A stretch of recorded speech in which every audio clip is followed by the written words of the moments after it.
अस्सलाम वालेकुम डियर। उम्मीद है आप सब खैरियत से होंगे। लास्ट लेक्चर में हमने गैसेस की बुनियादी खसूसियात को समझा था और आज हम उन खसूसियात को एक अहम मैथमेटिकल रिश्ते में तब्दील होता देखेंगे। जी हाँ डियर, जी हाँ, हम बात करेंगे आइडियल गैस इक्वेशन की। ये इक्वेशन गैसेस के बिहेवियर को समझने के लिए एक बुनियादी टूल है। तो चलिए बगैर टाइम ज़ाया किए शुरू करते हैं आज का topic, ideal gas equation. Dear, it is a matter of common observation that when external condition of temperatures and pressure are changed, the volume of a given quantity of a gas is affected. The gas law describes the relationships between volume of a given amount of gas and prevailing condition of temperature and pressure. Dear, ये एक आम मुशाहिदा है कि जब temperature और pressure यानी दबाव जैसी एक्सटर्नल यानी बाहर की हालतें बदलती हैं तो गैस की एक ख़ास मिकदार के वॉल्यूम पर असर पड़ता है। गैस के कवानीन यानी लॉस गैस की एक दी गई मिकदार के वॉल्यूम और मौजूदा टेम्परेचर और प्रेशर की हालतों के दरमियान ताल्लुक़ को बयान करते हैं। सोचिए, आपके पास एक गुब्बारा है। अगर आप उस गुब्बारे को गर्मी देंगे यानी टेम्परेचर बढ़ाएंगे तो वो फैल जाएगा यानी उसका वॉल्यूम बढ़ जाएगा, और अगर आप उस पर दबाव डालेंगे यानी प्रेशर बढ़ाएंगे तो वो सिकुड़ जाएगा यानी उसका वॉल्यूम कम हो जाएगा। इसी तरह डियर, गैस के मुख्तलिफ कवानीन जैसे बॉयल्स लॉ, चार्ल्स कवानीन हमें बताते हैं कि गैस का वॉल्यूम इन शर्तों के साथ कैसे बदलता है। While describing Boyle's and Charles' law, some of the variables are held constant during the changes produced in the gases. Dear, Boyle's और Charles' law को बयान करते वक्त गैसेस में होने वाली तब्दीलियों के दौरान कुछ वेरिएबल्स यानी मुतगय्यर मिकदारों को मुस्तकिल यानी कांस्टेंट रखा जाता है। जब हम बॉयल्स लॉ या चार्ल्स लॉ पढ़ते हैं तो हम दो चीज़ों के रिश्ते को समझते हैं और बाकी चीज़ों को सेम रखते हैं ताकि हमारी स्टडी आसान हो। मसलन बॉयल्स लॉ सिर्फ प्रेशर और वॉल्यूम के ताल्लुक को दिखाता है, इसलिए यहाँ टेम्परेचर और मोल्स को कांस्टेंट रखा जाता है।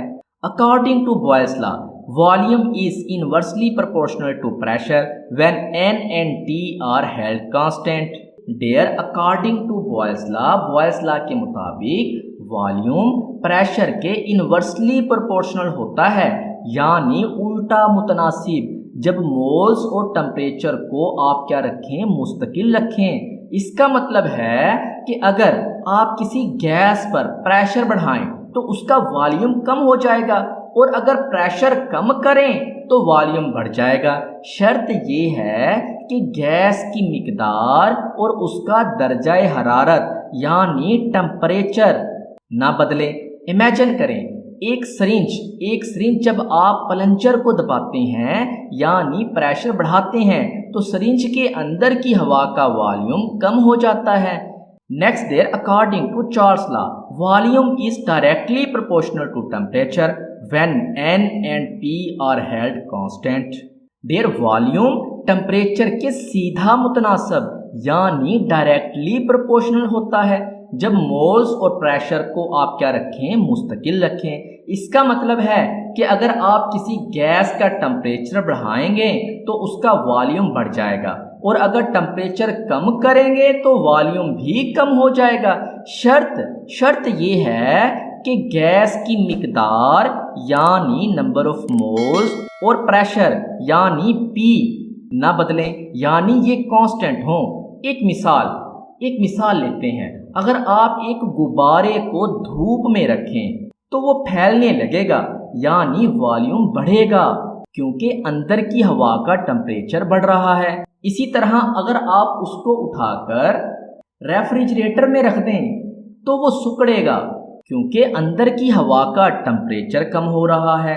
मतलब टेम्परेचर के बढ़ाने से वॉल्यूम बढ़ा और टेम्परेचर के कम करने से वॉल्यूम कम हुआ। According to Avogadro's law, volume of the given gas at constant temperature and pressure is directly proportional to the number of moles. यानी volume directly proportional to n when P and T are held constant.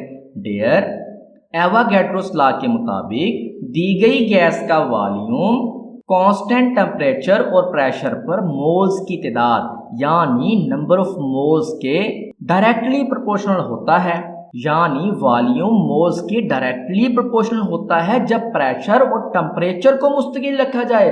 इसका मतलब है कि अगर आप किसी container में gas के मॉलिक्यूल्स की तादाद बढ़ाएंगे यानी मोल्स बढ़ाएंगे तो उसका वॉल्यूम भी बढ़ जाएगा, बशर्ते के टेम्परेचर और प्रेशर ना बदले।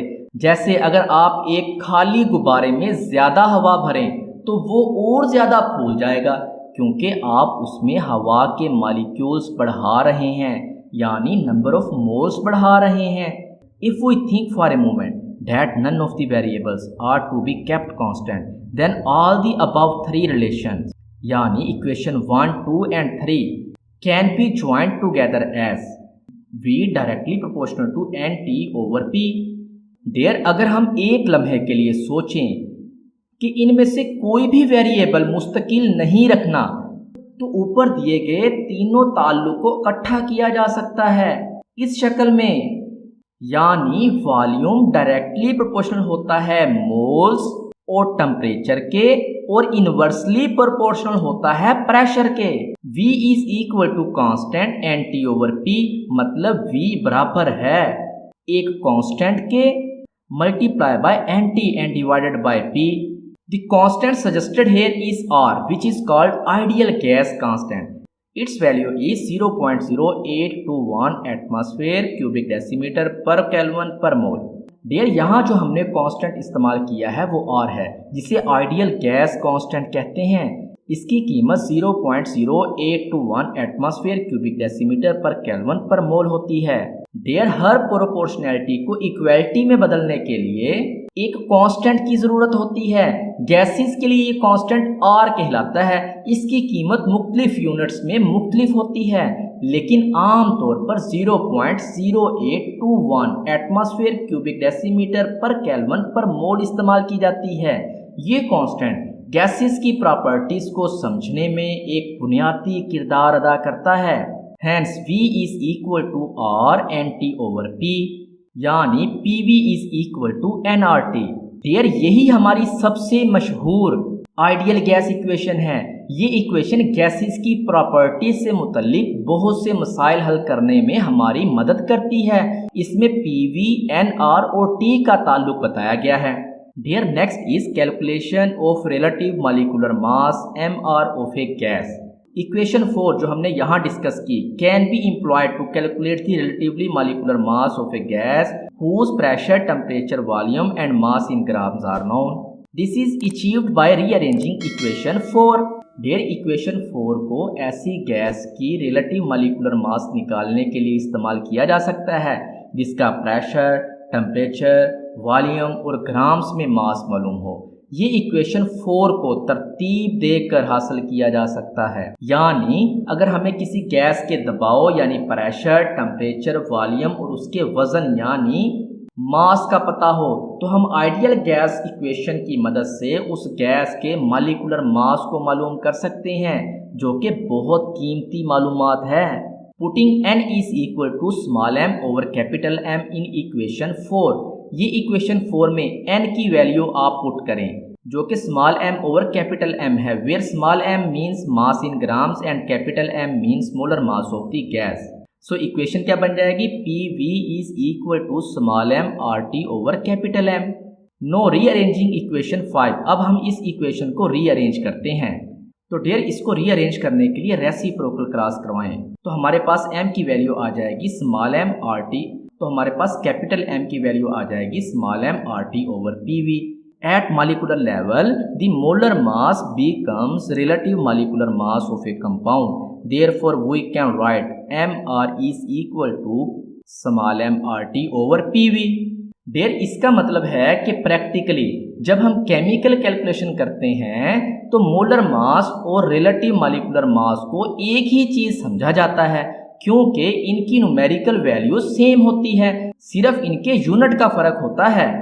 Dear next is sample problem 5.1।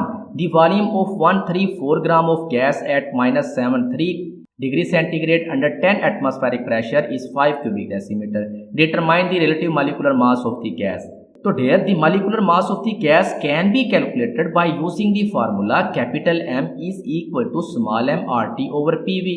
यहाँ m की वैल्यू आपको दे दी है 134 ग्राम, r की वैल्यू आपको पता है और t की वैल्यू कैसे निकालेंगे, यहाँ पे टेम्परेचर डिग्री सेंटीग्रेड में दिया है, आप इसके अंदर 273 जमा कर लें तो आपके पास केल्विन में आ जाएगा टेम्परेचर। याद रखिएगा कैलकुलेशन में आपने टेम्परेचर केल्विन में यूज करना है।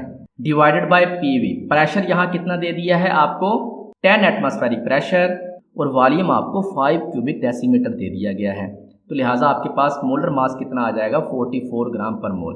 Therefore the relative molecular mass of the gas is 44 AMU यानी 44 AMU। There next is quick check 5.1 explain why gases can be compressed easily. तो dear gases can be compressed easily because gas particles are very far apart from each other. There is a large amount of empty spaces between the molecules of a gas. When external pressure is applied, these particles move closer together, which decreases the volume of the gas. This property allows gases to be compressed more than solid or liquids. Next is what is Joule-Thomson effect? The Joule-Thomson effect is the phenomenon in which a gas cools down when it undergoes a sudden expansion without exchanging heat with its surrounding. During this rapid expansion, gas molecules require energy to separate apart. They absorb this energy from the surrounding, which causes the surrounding temperature to drop. This cooling effect is used in refrigeration system and air conditioners. There next is the volume of 84 gram of gas is 8 cubic decimeter at -90 degree centigrade under 7 atm pressure. Calculate the relative molecular mass of the gas. There यहाँ पे sample problem 5.1 वाला concept ही इस्तेमाल होगा। हम इसको solve करते हैं। There जो डाटा आपको दिया गया है उसमें प्रेशर है 7 atmospheric pressure, volume 8 cubic decimetre, temperature आपको -90 डिग्री सेंटीग्रेड दिया गया है जो आप केल्विन में कन्वर्ट करेंगे। आर की वैल्यू आपको मालूम है तो लिहाजा हम फार्मूला लगाएंगे PV is equal to nRT and N is equal to PV over RT। तो हमारे पास N की वैल्यू आ जाएगी 3.73 मोल। देयर यहाँ से हम रिलेटिव मॉलिक्यूलर मास मालूम करेंगे, MR is equal to mass over moles, तो ये आ जाएंगी हमारे पास वैल्यू 22.5 ग्राम पर मोल।